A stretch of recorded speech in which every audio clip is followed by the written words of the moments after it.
Hi, my name is Terry Lee, and this is the bonus video that goes along with the Let's Make It Easy photo album series of videos.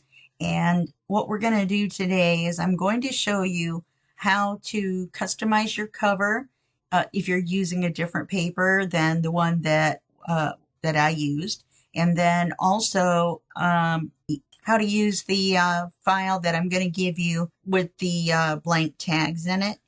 But you're going to open Publisher. You can, if you have it on the toolbar, taskbar, you can just click it here, or you can just click on here and then go to the P's for Publisher and click on it there. And then once it opens, let's see, let's do the cover first. Once it opens, it's not going to look like this. It's just going to look like this. And you're going to click, instead of new, you're going to click on open. And then you're going to open the .pub file that wherever you saved it on your computer. Okay, so let's go back. Now, this is the image of the cover that has the Inky Flowers page from the Inky Flowers kit by JaneyBJournals, and she was kind enough to let me include the image in this tutorial and in the .pub file for Publisher. You can't, extract it or, do whatever with it. It's just here so that you can print your cover to make it look like the rest of your book. And if you're using the Inky Flowers papers for your book, then you obviously already have the rights to use this paper anyway. All right. So what I wanted to show you is I had pre-made this one for you, and all you need to do is print it out. So you just click on File and then Print. And there's 2 pages in this file, and one is your cover, and the next one is a blank one. So you're just going to want to click to print page 1, and then you're just going to go up here and click print, and it will print this for your cover. Now, one thing I want to mention to you is in the tutorial, we're using 6x9 envelope. So this picture is just a little bit bigger. I think I made it an inch bigger all the way around. And I did that on purpose because even though you may buy the same box of white 6x9 envelopes, they're just mass produced. And so yours may be an 1/8 of an inch bigger, whatever. And I didn't want this image to not work. So you can just trim around the edges of it to take into account for whatever little variation there is in the size of your envelope. So now the second page, the pages are listed over here. The second page is a blank version of it, and the word is photographs. If you want to change the word, you'll see how the cursor changes to that little horizontal bar. Just click once, and you see how it's blinking, and then just retype in whatever you want. Just, delete until the letters are gone, and then type in whatever you want. And it will use this same font and colors, and that's changing all that is beyond the scope of this video. But I just wanted to show you what to do if you wanted to change them, and that in case you wanted it to say memories or something like that. Now, to insert your own picture, I use this black rectangle as a guide. You won't see it when it's done unless you want to. So all you need to do is click Insert and then Picture. And then let's just pick a picture out of the kit that I used in the tutorial, so I didn't have 2 photo albums that were exactly the same. Now, if you need to turn the picture sideways, you see this little circle at the top, and you see how the cursor turns into a little, like a dial. Then you just click and hold, and you just go around, and when you get to halfway, it'll kind of click, see, like that. And then, of course, you can go farther or whatever, but we only need it to be this big. So line it up with the black line, and then to make it bigger, yes, I know you can't see the word underneath. Just don't get upset. And drag it diagonal until it covers the black line. Okay? And so now you have the image for your background. My voice is still cracking. I must be going through puberty. And then just click send backwards. And then the word photographs will show up. Click away and see if you can see the black border, which you can see right here. You can. So click on the image again and kind of just scooch with it a little bit until it covers the black line. One of my neighbors is stomping up and down the stairs. Let's see if I can do that. There we go. And that way when you print it out, I still got a black line up there, don't I? You can take the black rectangle completely away if you like. But what is my deal? There we go. Anyway, now there is a little bit of a black line there when you have it selected. So maybe I wasn't paying attention and maybe that was the black line I was seeing. It doesn't matter. You can always trim the edges down a little bit. And so now you have the image if you're using the garden kit by Pink Monarch Prints, which is the same as the one I used in the tutorial following along with my original, which had the print by JaneyBJournals. So that's all you need to do. Now, let's say you just want to put any old picture in there. Just click on it once, hit the delete key on your computer keyboard, and then just do the same thing again. Insert pictures. And let's say, let's see, I didn't think about this ahead of time, so this could be interesting. Let's say you want one from a different kit. You can do that. If you want to see how I do this to get all of them in one file on your computer so you can just scroll through and see everything you've purchased from this one particular vendor, then I made a video on that and you can see that on YouTube. Just do a look for Sweet Pea Papers, and I'll also put the link below. In fact, it already is below in the text file. If you're new to YouTube, right underneath the description of the video is a little bitty text link that says more. Click on the more, and then all the additional information will show. Okay, so let's say I want to enter this picture. Then you just select it, or this map. Then you just select it and you insert it and you do the exact same thing. Now, if it's a horizontal picture that you select, then obviously you don't need to turn it sideways. But you just turn it, move it, line it up, and make it the right size. That is all you have to do. Ta-da. And you are good to go. You make it just a smidge bigger. Okay. See? And then you're done. Click on it once. Make sure that you're on the format. And then just, or actually this is on the home screen as well. And then just click send backwards. Now, obviously you can't see the word against that. So, you know what? Let me go ahead and show you how to change it. If you click in here once, take the little crossbar. It's hard to see against this picture. Let me take that picture out. Let's say you want to change the font or the color.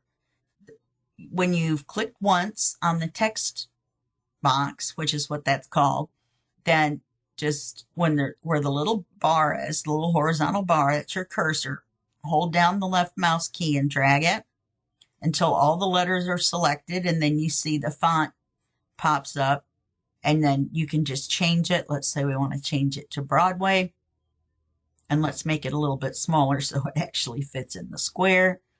Let's make it a little bit bigger. Anyway, you get my point. There we go. And then you can change the color. Let's say we want to make it purple. Yeah, and then we'll just use a different picture than that map, something lighter. And then all you have to do is click away, and now we have purple photographs in that Broadway font. And of course, like I said before, you can just click once in there. Once the cursor's blinking, then we could just, we could go backwards, and that will delete, and then delete. Key will delete that last letter, and then we can type in something like memories, and that will add that word in instead. Okay? So now, like I said, the second page of your demo here that I'm giving you is going to have just the blank. Oh, I see what it did. It selected the. If that happens, then just click send backwards.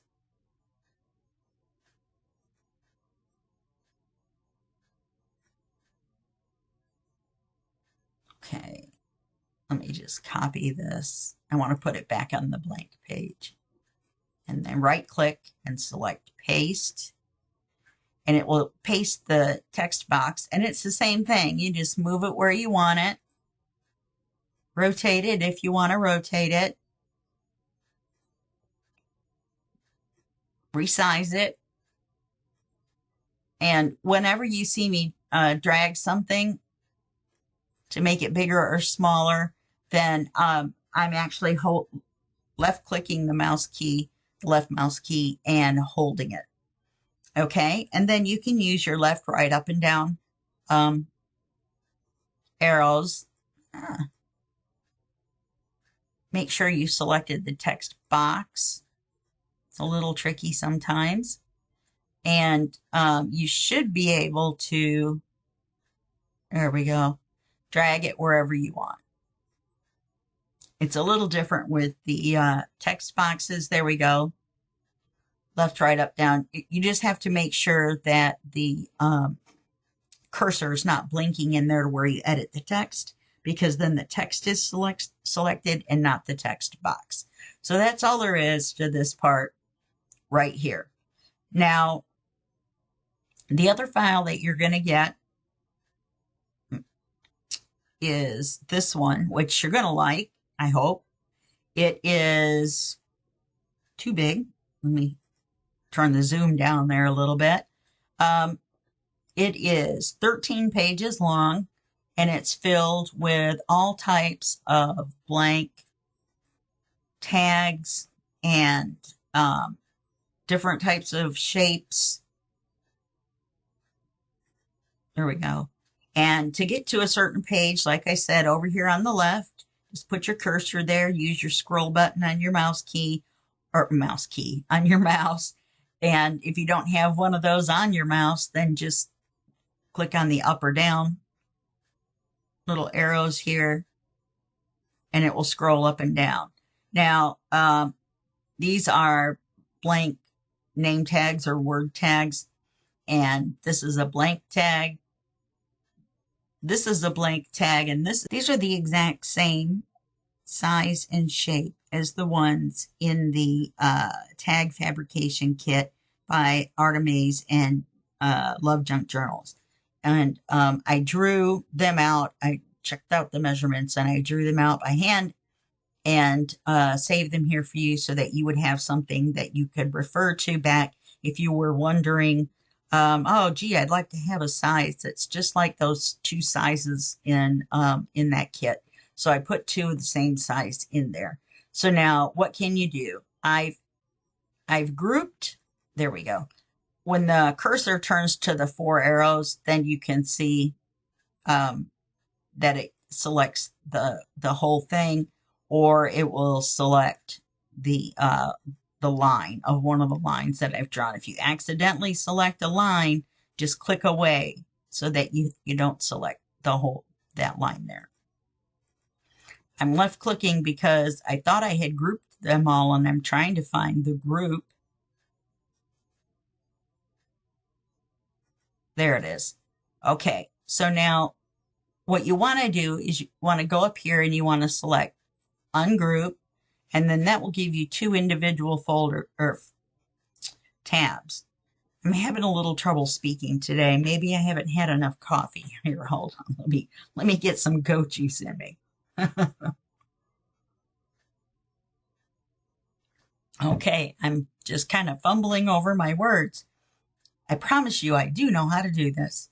So now you're going to want to probably put an image in here. You're not going to want just plain white tags. So what you're going to do is you're going to do this. Go right back to the same tried and true. You're going to insert a picture. Let's say we don't want to go to the default folder. Let's go back here. I don't know where I was before, or the one where the maps were. All right, let's go to JaneyB.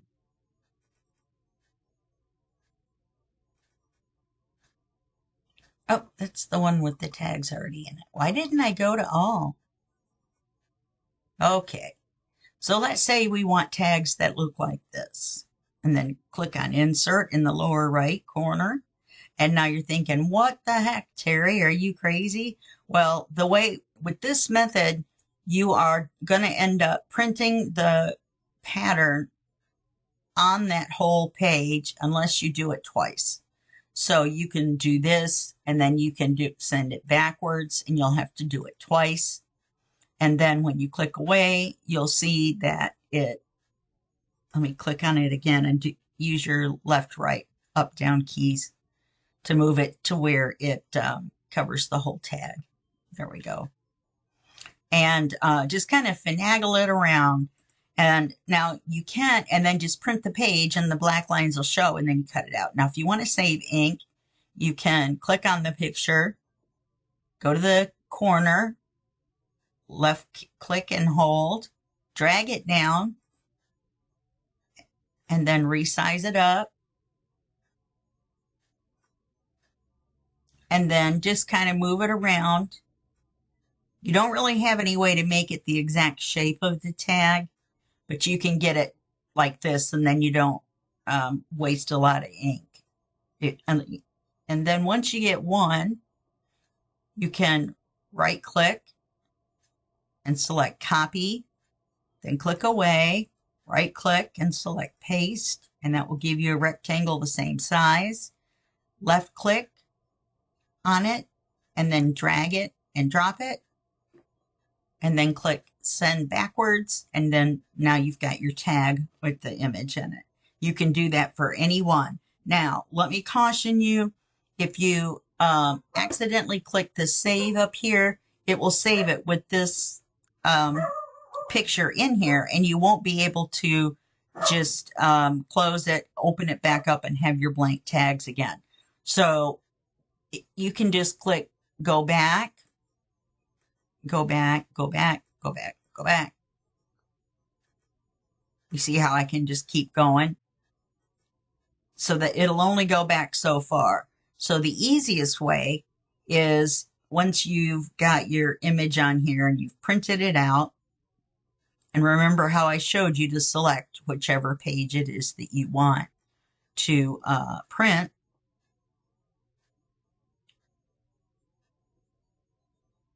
Let's see. There we go. Then you can just click delete and it will take the picture out, and then you can see all of your tags are empty again. Okay, so this is fairly straightforward. It isn't that hard to do. So once again, to insert a picture, insert picture, select the picture, click on insert. There's your picture. Resize it to the size you want. Okay. I'm not going to go through the whole thing again. Resize it to the size you want. Then once you have done that, click File. Go down here to Print. If you filled in all 13 pages with a whole bunch of different patterns and whatever, then you can do that and you can print them all. Or you can click on this down arrow and print current page. Or you can click the down arrow and print selection, and then just print the page, put the page number, whichever the one is that you modified in there. And then you just click on the print icon and it will print it out for you. And you just click the back arrow. Actually, it'll go back to this by default. Let me delete that out. And then if you accidentally move one of these, then just click go back. And then it'll put it right back to where it was. Okay, you can go back 11 times in a row. I have no idea why they came up with 11, but they did. Now, you're going to get these, if you're a member of Sweet Pea Paper's Facebook group, and the link to that is also below, and it'll probably be in this video. You'll probably be looking at it right now. Then you will get these actual publisher files, along with, you'll be able to access, of course, this video on YouTube that shows you what to do with the files when you get them. All right. Otherwise, all you're going to get is this tutorial here. Well, I shouldn't say all you're going to get, because look at all the nifty things you just learned how to do in Publisher. Publisher is very easy to use. You can get it at Microsoft.com, and then just follow the links to Office, and then it's only $6 a month, and you can edit all kinds of graphic files from the digital kits that you get, and it's well worth the $6 a month to do so. That is the end of my unsolicited commercial. Okay, so that's it for this one. I hope you sign up for the Facebook group, and then you can get these two files, and then this will make your life a whole lot easier. And if not, thank you for watching the video, and I will see you in the next video, which will be a second for you and a day for me. Bye-bye.